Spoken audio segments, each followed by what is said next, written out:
Welcome back. We still have with us Lou Majaw on Fine Tune. Lou, well, yeah, it's always, as I said, it's always wonderful to be in your presence. Refreshing, I guess. But let's talk something about the changing trends. Of late, Shillong has become one of the rock capitals of the country. We have so many bands from outside the country coming here and performing. It's a great thing that people are liking. People from all over the Northeast are making it to Shillong just to watch the gigs and have fun. How do you take it? Being a senior in this industry, how do you see this change? See, first thing is that we cannot stake the claim that Shillong is the rock capital. Okay, people of Shillong, most of them, okay, they love music, but that goes also for the entire Northeast, that goes for the entire country, they love music. But definitely to stake the claim as the rock capital, well, definitely I definitely will not agree. Because if you take Kolkata and then you take Bangalore, then these are the kind of places that you can say yes, because there's lots of music happening, and lots of class musicians and bands of repute, they come and perform. But unlike in Shillong, we have which maybe it's not happening anywhere else, so that's why they find a way over here. I have no problem with that. But to stake the claim as a rock capital, well, that I definitely, I cannot say that, because it is not right.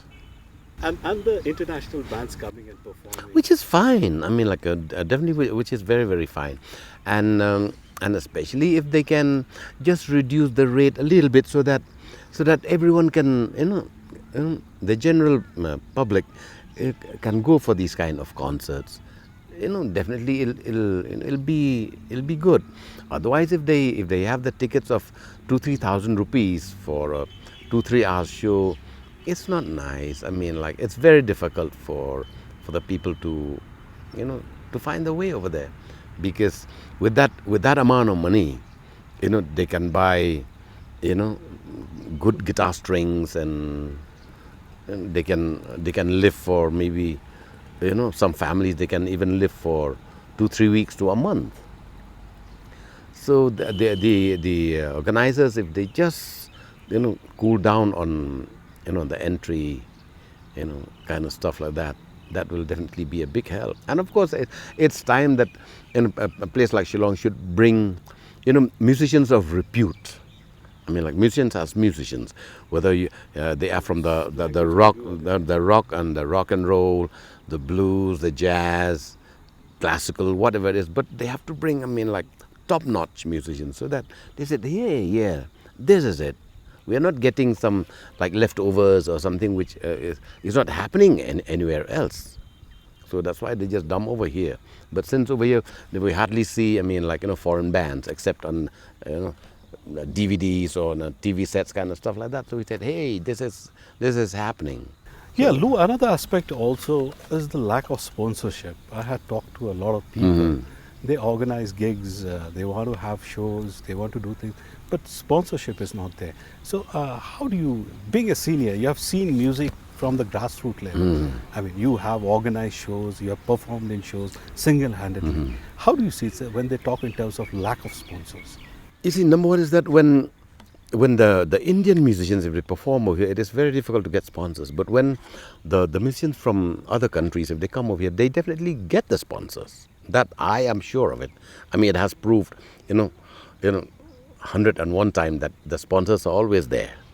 But in Shillong, we do not have a venue. Before we had that Jawaharlal Nehru Stadium. But now you cannot have, in the stadium where people, they play football and you have the stage going on. So it'll muck up the place. And then the present one that they have now is pathetic. You won't even call it, But outdoor, we don't have that space. And another take of yours I wanted to have is that, whenever you talk in terms of Western music or the rock and roll, what we talk about is people try to associate alcohol and drugs with it. This has been going on for quite some time. It's been there for many years. Sex, drugs, and rock and roll. That's a caption which is very bold and things like that. But definitely, you see, eventually, the best high the highest form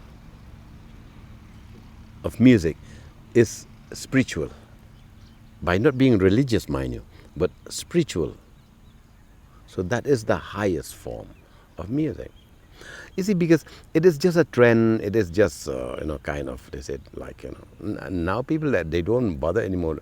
I mean, like, about drugs and alcohol I and mean, kind if of it stuff happens, like it that. happens. And alcohol has become part and parcel. Yeah, because I mean, it's not only a musician that you have to take alcohol, you have to do drugs, but other people. I mean, people who work in office blocks.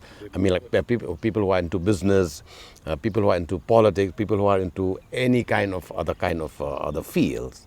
They still do alcohol, they still do drugs. But the thing is that not to go to the excess, because the doctor, if you go to a doctor, he'll definitely tell you, you have a drink or two, which is good. It's like food.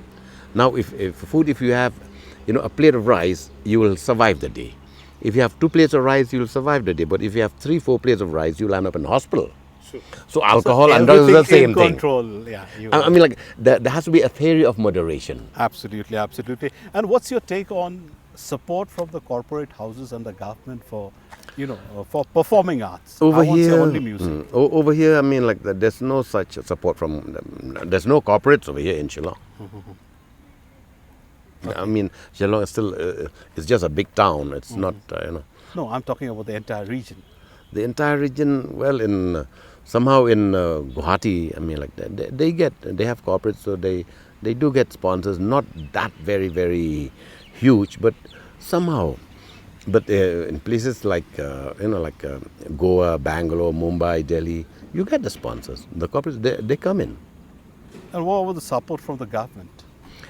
In Art Shillong, and Culture Department is no, there I in mean, all the like, states. I mean, like, I cannot say other states. See, because recently, when we celebrated the second year of Bob Dylan's, that's his birthday, the approach was made through NEZCC, it was made through ICCR, it was even made to Sangeet Natak Academy, but we did not even get a single paisa.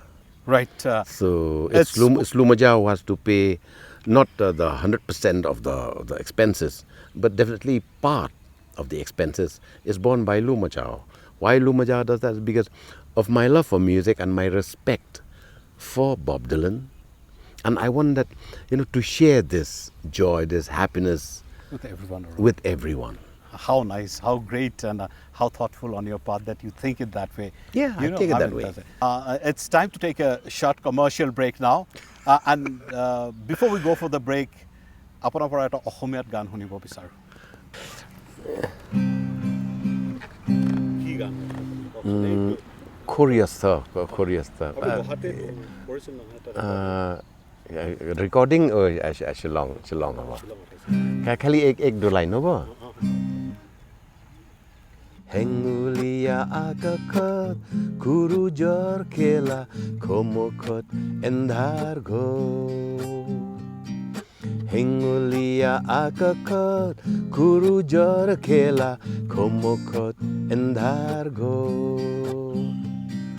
Morumi korat iatei rosim gam kujastorgam. So it is something to that vein. I'm not that well versed in Assamese, but it's such a beautiful experience to get. You see, because I believe that